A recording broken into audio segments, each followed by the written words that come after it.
আল্লাহ রাব্বুল আলামিন কুরআনুল কারীমের মধ্যে বলছেন, ইন্নামা ওয়ালিয়্যুকুমুল্লাহু ওয়া রাসূলুহু ওয়াল্লাযীনা আমানুল্লাযীনা ইউকিমুনাস সালাতা ওয়া ইউতুনাজ যাকাতা ওয়া হুম রাকিউন। জোরে বলুন আল্লাহু আকবার। আল্লাহ রাব্বুল আলামিন বলছেন, তোমরা বন্ধু নির্বাচন করো 6 জন। কয়জন? জোরে কোন কয়জন? 6 জন বন্ধু নির্বাচন করবে। এই 6 জনের বাইরে তোমরা কাউকে বন্ধু নির্বাচন করবে না। তার 1 নাম্বার বন্ধু হলো ইন্নামা ওয়ালিয়্যুকুমুল্লাহ। ইন্নামা ওয়ালিয়্যুকুমুল্লাহ হলো একমাত্র তোমরা বান্দা, আমি আল্লাহ আমাকে বন্ধু নির্বাচন করো। কাকে? যে আল্লাহকে যদি আপনি বন্ধু নির্বাচন করেন, যে আল্লাহ আপনাকে খাওয়ান পরান সব কিছুর মালিকানাধীন কে? তিনি তোমার একমাত্র বন্ধু হবেই। তাছাড়া দুনিয়ার কাউকে বন্ধু বানায় আপনি লাভ পাবেন না। প্রিয় ভাইরা আমার, দেখেন এই বন্ধু বানানোর জন্য আল্লাহ রাব্বুল আলামিন ইয়াউমুল জুমআ আবার দিয়েছেন। কি দিয়েছেন? পবিত্র জুমা আবার দিয়েছেন। এই জুম্মার দিনে, আজকের এই দিনের মধ্যে অসংখ্য ভাই কাজকর্মে ব্যস্ত হয়ে পড়ে আছে। তারা কি আল্লাহর বন্ধু হতে পারবে?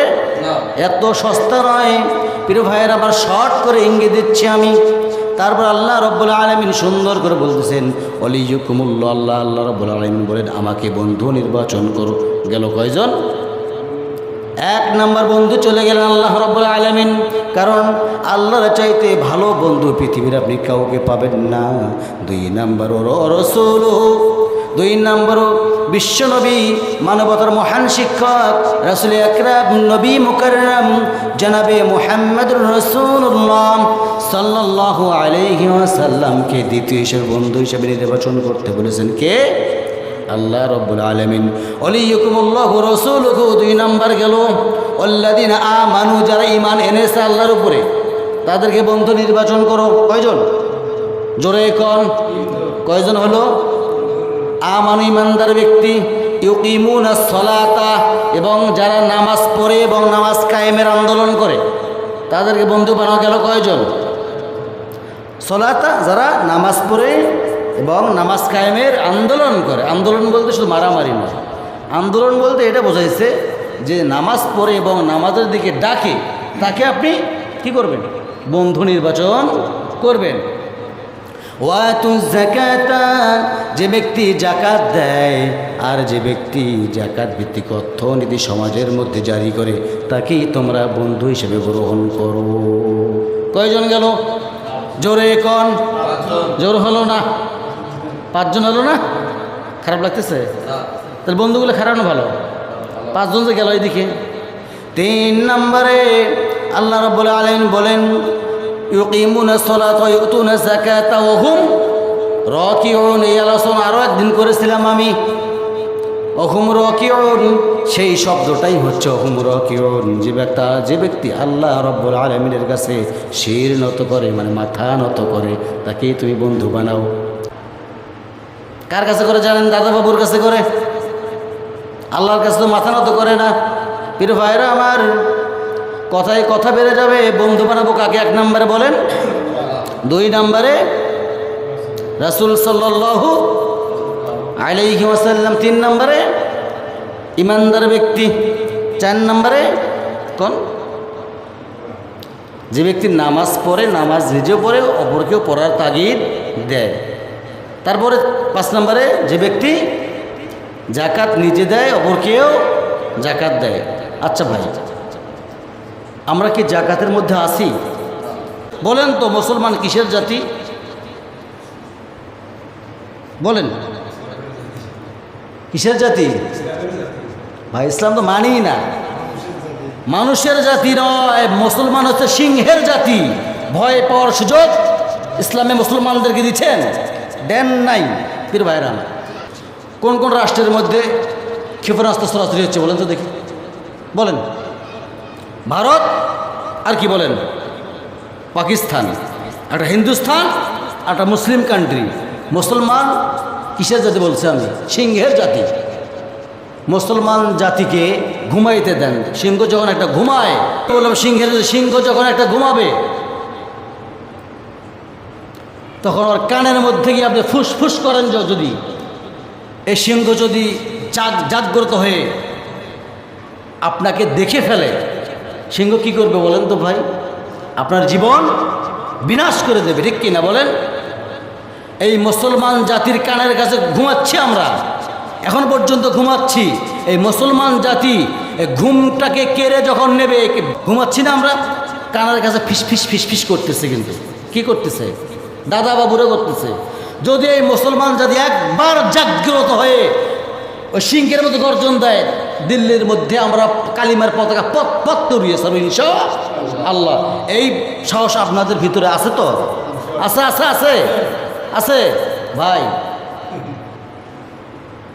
আল্লাহ রাসূল সাল্লাল্লাহু আলাইহি ওয়াসাল্লাম এই সম্পর্কে কথা বলেছেন। আমি ওইদিকে আর যেতে চাচ্ছি না, সময় হলে বলবো পরে। ওইদিকে যেতে চাচ্ছি না। হিন্দু অর্থাৎ ভারতকে ইঙ্গিত করে কথাটা হয়েছে, কিন্তু ভারতের থেকে যুদ্ধ শুরু হবে এবং শুরু হয়ে গেছে। তা আপনার আমার ঘুমিয়ে থাকার কোনো প্রশ্নই আসে না এখানে। তার কারণ কি বলে, পাকিস্তানের ভাইয়েরা কি আপনার ভাই না? ওই মানুষগুলো কি আপনার ভাই না? মুসলমান না তারা? আপনি চুপ করে থাকার আপনার কোনো অপশনই আসে না এখানে। আপনি চুপ করে থাকবেন, আপনি মুনাফিকের পরিচয় দেখাবেন।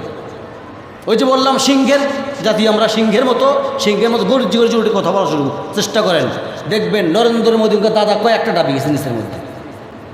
ভুল করলাম আমি? পাশাপাশি একটা কথা বলে যাচ্ছি, আর যে কথাটা বললাম আমি, আপনার তো ওষুধটা দিয়েন, আপনি হিসেব পাতি করে আপনি ওষুধটা দিয়েন। কারণ তার আগে বাড়িতে হুজুর ডাকে নিয়ে চেপে হুজুর দোয়া করি দেয়। কে হুজুর নতুন ধান কাইটে নিয়ে আসছে, ভাত খাবান ওই? তো আমি কিন্তু প্রশ্ন করবো, ভাই ওষুধ কি আপনি দিয়েছেন? আমি কিন্তু প্রশ্ন করবো আপনার, কারণ আপনার হালাল হবে না। আপনাকে মাইন্ড করলেন? জানা লাগবে না এটা? বলেন, অবশ্যই জানা লাগবে। তাহলে কয় মনে 1 মন দিতে হবে? 26 মনে 1 মন।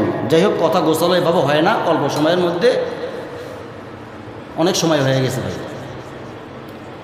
কারণ এই বয়ান যে যতটুকু করলাম, এই বয়ানের দাম জানেন? এতক্ষণ 3 থেকে 4 লক্ষ টাকা উঠত। স্বীকার করেন এটা? 3 থেকে 4 লক্ষ টাকা উঠতো একটা সামথিং বয়ানের মধ্যে। কিভাবে? ওসমান রাদিয়াল্লাহু তাআলা আনহু যে অপচয় করা যাবে না। অপচয়কারী কার ভাই? শয়তানের ভাই। তুলে উড়ে যাচ্ছে, উনি ধরে ধরে ব্যাগের মধ্যে ঢুকাচ্ছেন।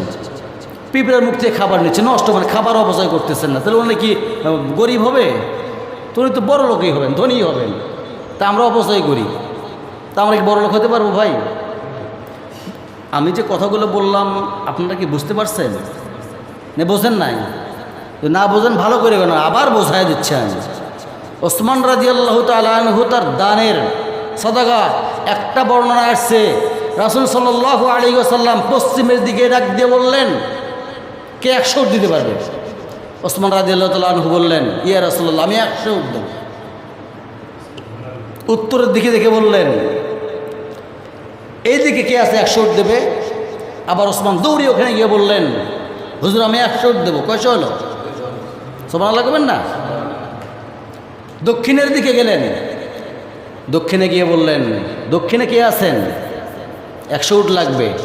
ওসমান রাদিয়াল্লাহু তাআলা আনহু দৌড়ে গেলেন, গিয়ে বলে, ইয়া রাসূলুল্লাহ, আল্লাহকে সন্তুষ্টি করার জন্য আমি আবার 100 উট দিলাম। আল্লাহু আকবার। পূর্ব দিকে লক্ষ্য করে রাসূল সাল্লাল্লাহু আলাইহি ওয়াসাল্লাম বললেন, দিনের জন্য কে 100 উট দেবে? ওসমান রাদিয়াল্লাহু তাআলা আনহু এখান থেকে দৌড় ওই জায়গায় পিছনে গিয়ে বলতেছেন, ইয়া রাসূলুল্লাহ, আবার আমি 100 উট দিলাম। আল্লাহু আকবার। কয়শো উট হলো বলেন? তারা আমরা তো 1 মণ ধানে দিতে পারি না। ওসমান রাদিয়াল্লাহু তাআলা আনহুর মতো মানুষ যদি এত পরিমাণ দান সাদকা করতে পারেন দিনের জন্য, ইসলামের জন্য, আপনি পাবেন না কি জন্য বলেন তো? মুসলমান কিসের জাতি বলেন? কিসের জাতি ভাই? ইসলাম তো মানি না। মানুষের জাতি নয়, মুসলমান হচ্ছে সিংহের জাতি। ভয় পাওয়ার সুযোগ ইসলামে মুসলমানদেরকে দিচ্ছেন? দেন নাই। পীর ভাইরা, কোন কোন রাষ্ট্রের মধ্যে ক্ষেপণাস্ত্র সরাসরি হচ্ছে বলেন তো দেখি? বলেন? ভারত আর কি বলেন? পাকিস্তান, একটা হিন্দুস্তান, একটা মুসলিম কান্ট্রি। মুসলমান কিসের জাতি বলছে আমি? সিংহের জাতি। মুসলমান জাতিকে ঘুমাইতে দেন। সিংহ যখন একটা ঘুমায়, বললাম সিংহের সিংহ যখন একটা ঘুমাবে তখন ওর কানের মধ্যে গিয়ে আপনি ফুসফুস করেন, যদি এই সিংহ যদি জাগ্রত হয়ে আপনাকে দেখে ফেলে, সিংহ কি করবে বলেন তো ভাই? আপনার জীবন বিনাশ করে দেবে, ঠিক কিনা বলেন? এই মুসলমান জাতির কানের কাছে ঘুমাচ্ছি আমরা, এখন পর্যন্ত ঘুমাচ্ছি। এই মুসলমান জাতি ঘুমটাকে কেড়ে যখন নেবে, ঘুমাচ্ছি না আমরা, কানের কাছে ফিস ফিস ফিস করতেছে। কিন্তু কি করতেছে? দাদা বাবুরা করতেছে। যদি এই মুসলমান জাতি একবার জাগ্রত হয়ে ওই সিংহের মতো গর্জন দেয়, দিল্লির মধ্যে আমরা কালিমার পতাকা পথ পথ তরিয়ে সব ইনশাআল্লাহ। এই সাহস আপনাদের ভিতরে আছে তো? আছে আছে আছে আছে ভাই। আল্লাহ রাসূল সাল্লাল্লাহু আলাইহি ওয়াসাল্লাম এই সম্পর্কে কথা বলেছেন। আমি ওইদিকে আর যেতে চাচ্ছি না, সময় হলে বলবো পরে। ওইদিকে যেতে চাচ্ছি না।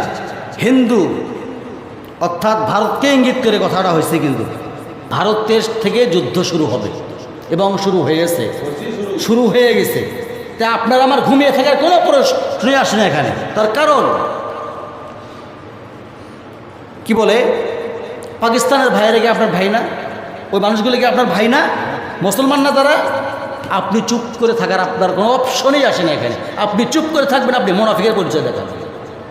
ওই যে বললাম সিংহের জাতি আমরা, সিংহের মতো গর্জি গর্জি উঠে কথা বলা শুরু চেষ্টা করেন, দেখবেন নরেন্দ্র মোদীকে দাদা কয়েকটা ডাবি গেছে নিচের মধ্যে। ভুল করলাম আমি? পাশাপাশি একটা কথা বলে যাচ্ছি, আর যে কথাটা বললাম আমি, আপনার তো ওষুধটা দিয়েন, আপনি হিসেব পাতি করে আপনি ওষুধটা দিয়েন। কারণ তার আগে বাড়িতে হুজুর ডাকে নিয়ে চেপে হুজুর দোয়া করি দেয়। কে হুজুর নতুন ধান কাইটে নিয়ে আসছে, ভাত খাবান ওই? তো আমি কিন্তু প্রশ্ন করবো, ভাই ওষুধ কি আপনি দিয়েছেন? আমি কিন্তু প্রশ্ন করবো আপনার, তাহলে আপনার হালাল হবে না। আপনার মাইন্ড করলেন? জানা লাগবে না এটা? বলেন, অবশ্যই জানা লাগবে। তাহলে কয় মনে 1 মণ দিতে হবে? 26 মনে 1 মণ। প্রিয় ভাইরা আমার, দান করলে কমে না বাড়ে? জোরে কোন? হযরতে ওসমান রাদিয়াল্লাহু তাআলা আনহু নাম শুনেছেন না শোনেন নাই? 3 নাম্বার খলিফা। কয় নাম্বার? 3 নাম্বার খলিফা হযরতে ওসমান রাদিয়াল্লাহু তাআলা আনহু। তিনি যখন খেলাফত পানে নাই, এত পরিমাণ ধনভাণ্ডার ছিল। একদিন ওসমান রাদিয়াল্লাহু তাআলা আনহু বিশ্বনবী, মানবতার মহান শিক্ষক রাসূল করিম সাল্লাল্লাহু আলাইহি ওয়াসাল্লামকে গিয়ে বলতেছেন, ইয়া রাসূলুল্লাহি, ইয়া হাবিবাল্লাহি, আপনি একটা আমার জন্য দোয়া করেন, আমার যেন ধন সম্পদ কমে যায়। আপনারা কি কেউ এমন আছেন যা কেউ হুজুর বলেন যে হুজুর আপনি দোয়া করেন তো যে আমার ধন সম্পদ যেন কমে যায়? কেউ করেন কেউ? অথচ ওসমান রাদিয়াল্লাহু তাআলা আনহু রাসূল করিম সাল্লাল্লাহু আলাইহি ওয়াসাল্লামকে গিয়ে বলতেছেন, ইয়া রাসূলুল্লাহ, আপনি একটা আমার জন্য দোয়া করেন। কি দোয়া? হুজুর আপনি দোয়া করেন আমার যেন ধন সম্পদ কমে যায়। এত বৃদ্ধি হচ্ছে কেন? এত কেন বৃদ্ধি হচ্ছে? ভাই কথা শোনেন, কি করে গুরু? ওইদিকে এদিকে দেখান, এই কথাটা চলে গেলে পাবেন না। হ্যাঁ, ওসমান রাদিয়াল্লাহু তাআলা আনহু রাসূলকে গিয়ে কি বললেন? ইয়া রাসূলুল্লাহ, আপনি আল্লাহর কাছে ফরিয়াদ করেন আমার যেন ধনভাণ্ডার কমে। রাসূল করিম সাল্লাল্লাহু আলাইহি ওয়াসাল্লাম ওসমানকে বললেন, ওরে ওসমান, তুমি যখন উটের পিঠের মধ্যে চড়ে খাবার খাও, কিভাবে খাও বলো তো দেখি। হযরত ওসমান রাদিয়াল্লাহু তাআলা আনহু বললেন, ইয়া রাসূলুল্লাহি, ইয়া হাবিবাল্লাহি, আমি যখন উটের পিঠের উপরে চড়ে খাবার খাই, একটা প্লেটের মধ্য থেকে যদি একটা ভাতের দানা মাটির মধ্যে পড়ে, আমি ওসমান উটের পিঠ থেকে নেমে যাই, নেমে ওই ভাতটা আবার তুলে নেই, তুলে আবার ওই ভাতটা প্লেটের মধ্যে নিয়ে আমি খেয়ে ফেলি। বিশ্বনবী মানবতার মহান শিক্ষক রাসূল সাল্লাল্লাহু আলাইহি ওয়াসাল্লাম তিনি নিজে বললেন, ওরে ওসমান, কশ্চিন কালেও তোমার কোনোদিন ধনভাণ্ডার ফুরাবে না। যেরকম সুবহানাল্লাহ। আমার ভাইয়েরা, রাসূল দেখেন, আবার ভালো করে শোনেন, এই ওসমান রাদিয়াল্লাহু তাআলা আনহুর যে ঘটনাটা নিয়ে আসছে শেষ করে দিই, শেষ করে এই আলোচনা শেষ করে দিই, কি বলেন? ওসমান রাদিয়াল্লাহু তাআলা আনহু দেখেন আবার কি করছিল, তার ঘটনাটাও একটু শোনেন। কতটা পরিমাণ ধনভাণ্ডার ব্যক্তি ছিলেন এবং কত দান সদকা করেছিলেন। আজকে তো আমরা এত পরিমাণ ধনভাণ্ডারের মালিক, একটা টাকা জাকাত দেই না অথবা ওসর দিই না। জাকাত এবং ওসর একই জিনিস, কিন্তু জাকাত ফিরবার মসজিদে দেওয়ার মতো নয়। জাকাতের ফান্ড কিন্তু আলাদা, জাকাত এবং ওসর একই জিনিস। আপনার ঘরের মধ্যে ধরেন ধানের সময়, ধানের সিজন না এটা ভাই, 26 মন ধান হইলে 1 মন ওসর তার জন্য ফরজ হয়ে গেছে ভাই, হিসাব ক্লিয়ার। যে সময়ের প্রেক্ষাপট সেই সময়ের কথা তো আমাকে বলতে হবে না, বলা লাগবে না, বলতে হবে। তাহলে কয় মনে 1 মন? কতগুলো ফাইন্ড আউট করে নিচ্ছে আমি, খুব শর্টে বুঝে, যাতে আপনারা বুঝতে পারেন। কয় মন? 26 মনে 1 মন আপনাকে দিতে হবে ইসলামিক ফাউন্ডেশনে, মসজিদে নয় কিন্তু। মনে করে না যে হুজুর চাওয়া লাগছে, না, ইসলামিক ফাউন্ডেশন আপনাকে দিতে হবে। তারা কি করে? তাদের ব্যক্তিগত বিষয়, ওটা আপনার তো আপনি কার জন্য দিলেন বলেন? বলেন, আল্লাহর জন্য দিলেন। তা আল্লাহর জন্য দিলে কি কমবে না বাড়বে? বাড়বে। আজকে পাবেন না, কালকে পাবেন।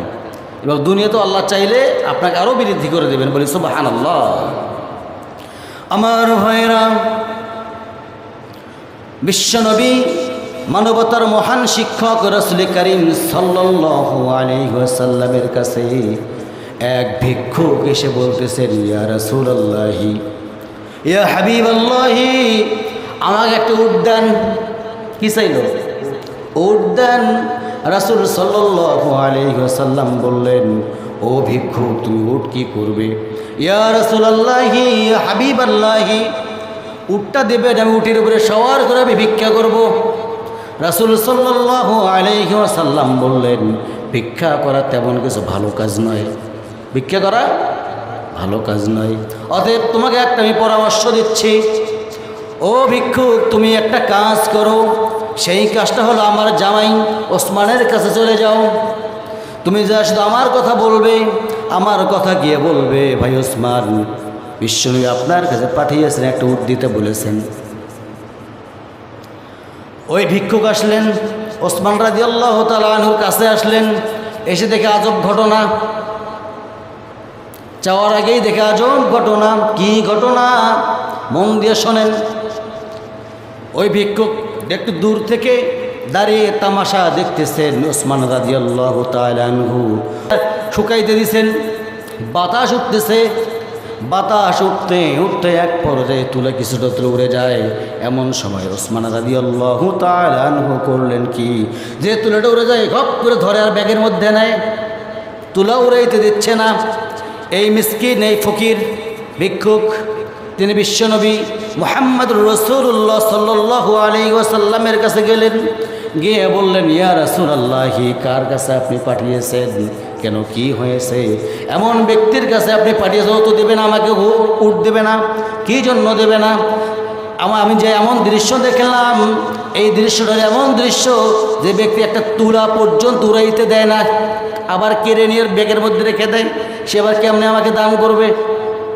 রাসূল বললেন, তুমি কি জিজ্ঞাসা করেছো নাকি? ওই ভিক্ষুক বলতেছে, না না হুজুর, আমি জিজ্ঞাসা করি নাই। রাসূল দ্বিতীয় দিন বললেন, আগামীকাল তুমি আবার চলে যাবে, আমার কথা বলবে, তোমাকে দিয়ে দেবে, মন খুশি করে দিয়ে দেবে। প্রিয় ভাইরা আমার, পরের দিন আবার চলে আসছেন। এসে দেখেন আবার আজব কাহিনী, বিশাল বড় ঘটনা। লম্বা কথায় যাব না। এবার দেখতেছে, ওই ভিক্ষুক দেখতেছেন ওসমান রাদিয়াল্লাহু তাআলা আনহু পিঁপড়ার মুখ থেকে গুড় খাচ্ছে। পিঁপড়া কি খাচ্ছে? গুড়। গুড়, গুড় চেনেন না? এলাকায় কি বলে? মুটা বলে না গুড় বলে? গুড়ই তো বলে। গুড় খাচ্ছে পিঁপড়া, পিঁপড়ার মুখ থেকে গুড়গুলো কেড়ে কেড়ে নিচ্ছে। এই দৃশ্য যখন ভিক্ষুক দেখেছে, সঙ্গে সঙ্গে ভিক্ষুক বিশ্বনবীর কাছে চলে গেছে। সুবহানাল্লাহ করবেন না? রাসূল সাল্লাল্লাহু আলাইহি ওয়াসাল্লামের কাছে গিয়ে বললেন, ইয়া রাসূলুল্লাহি, ইয়া হাবিবাল্লাহ, আপনি কার কাছে পাঠাইছেন আমাকে? ও তো দেবে না। গতকাল দেখছি এক দৃশ্য, আজকে দেখলাম আমি আর এক দৃশ্য। আজকে কি দেখেছো তুমি? ইয়া রাসূলুল্লাহি, ইয়া হাবিবাল্লাহি, গতকাল দেখেছি তুলা উড়াইতে দেয় না, আজকে দেখলাম পিঁপড়ার মুখ থেকে আপনার ওসমান গরুগুলো কেড়ে কেড়ে নিচ্ছে। ও তো দেবে না। রাসূল বললেন, তুমি কি জিজ্ঞেস করেছো নাকি? বলেন না, আমি জিজ্ঞেস করি নাই। যাও, আগামীকালকে জিজ্ঞেস করবে, কোনো কথা কবে না, তুমি শুধু বলবে। ওসমান রাদিয়াল্লাহু আনহুর কাছে আবার পরের দিন আসলেন, আবার ডাইরেক্ট এসে বলতেছেন, 3 দিনকার দিন সরাসরি এসে বলতেছেন, ভাই ওসমান, বিশ্বনবী রাসূল সাল্লাল্লাহু আলাইহি ওয়াসাল্লাম আপনার কাছে আমাকে পাঠিয়েছেন। কেন, কি জন্য? চিন্তা পড়ে গেছে। বললে যেন কি হয়, না না আবার না বললে যেন কি হয়, বলেই দেখি। 2 দিন ঘুরে গেলাম, আজকে বলেই দেখি। বললেন, রাসূল সাল্লাল্লাহু আলাইহি ওয়াসাল্লাম আপনার কাছে আমাকে পাঠিয়েছেন। কেন? আপনাকে একটা উট হাদিয়া আমাকে দিতে বলছেন, দান করতে বলছেন। ঠিক আছে, সমস্যা নেই। ওসমান রাদিয়াল্লাহু তাআলা আনহু হাত ধরলেন, ওই ভিক্ষুকের হাত ধরলেন। ভিক্ষুকের হাত ধরে 2 পাহাড়ের চূড়ার মধ্যে, 2 পাহাড়ের চিপার মধ্যে 100 উট আছে, ওখানে নিয়ে গেলেন। ওখানে নিয়ে যাওয়ানোর পরে ওসমান রাদিয়াল্লাহু তাআলা আনহু ওই ভিক্ষুককে বললেন, তোমার এই 100 উটের মধ্যে যে উটটা পছন্দ হয় সেই উটটাই তুমি নিয়ে যাবে। সঙ্গে সঙ্গে ওই ভিক্ষুক চিন্তা করতেছে, এতগুলো উটের মধ্যে কোন উটটা নেব। বাছাই করতে করতে এক পর্যায়ে তিনি বলে ফেললেন, একটা উটও আমার পছন্দ হয় নাই, ছোটো উট এগুলো আমি নেব না, একটা উটও আমার পছন্দ হয় নাই। ওসমান রাদিয়াল্লাহু তাআলা আনহু বললেন, একটু ধৈর্য ধরো, আমার একটা উটের পাল আসতেছে, মাল সামানা সহ আসতেছে, সেখান থেকে তোমার যে সবচেয়ে বড় উট যেটা পছন্দ হয় সেটাই তুমি নিও। কিছুক্ষণ, আমি শর্টকাট করে কিন্তু কথা বলতেছি, সময় নেই। কিছুক্ষণের মধ্যে একটা উটের পাল চলে আসলো, অন্য জায়গা থেকে মাল সামানা সহ চলে আসলো। এখন ওসমান রাদিয়াল্লাহু তাআলা আনহু বললেন, ভাই আপনার যে উটটা পছন্দ হয়, সবচেয়ে বড় বড় উটগুলোর মধ্যে আমার এগুলো উট আছে, অসংখ্য উট আছে আমার, এগুলো উট যেটা পছন্দ হয় আপনার, আপনি সেইটা নেবেন। এখন এই ভিক্ষুক কি করলেন দেখেন, সবচাইতে সামনের যে উটটা আছে, এই সামনের উটটা তো বড়, সামনের উটটা যদি ধরে, উটের দেখবেন যে কোনো একটা, ছাগল কন, ভেড়া কন, উট কন, ঘোড়া কন, দুম্বা কন, যাই কন না কেন, সামনে যেটা থাকে সেটার পিছিয়ে কয়টা যায়, সবগুলোই লাইন ধরে চলে যায়, ঠিক কিনা? ওসমান রাদিয়াল্লাহু তাআলা আনহু বললেন, তোমার যেটা পছন্দ হয় সেটা তুমি নিয়ে যাও, বড় উট কিন্তু আমার সামনেরটা। বড় উটটা যখন যা ধরে ফেলছে, ধরে নিয়ে সঙ্গে সঙ্গে চলে যাওয়া শুরু করছে। এক পরে সমস্ত উটগুলো ওই ভিক্ষুকের একটা উটের পিছন দিয়ে সমস্ত উটগুলোই চলে গেছে। এক পর্যায়ে ওই ভিক্ষুক ওসমান রাদিয়াল্লাহু আনহুকে বলতেছেন, ভাই ওসমান, এটা কী হলো? আমি চাইলাম একটা উট, সবগুলো উঠে তো আসতেছে আমার পিছনে পিছনে। ওসমান রাদিয়াল্লাহু তাআলা আনহু বললেন, ভাই আপনাকে আমি ভালো কইরা চিনি না, যেহেতু বিশ্বনবী মানবতার মহান শিক্ষক আপনাকে পাঠাইছেন, আর আমার এখানে কোনো বিন্দু পরিমাণ লস নাই, আপনার পিছনে পিছনে যতগুলো উঠ যায় সবগুলোই আমি ওসমান আপনাকে দান করে দিয়ে দিলাম।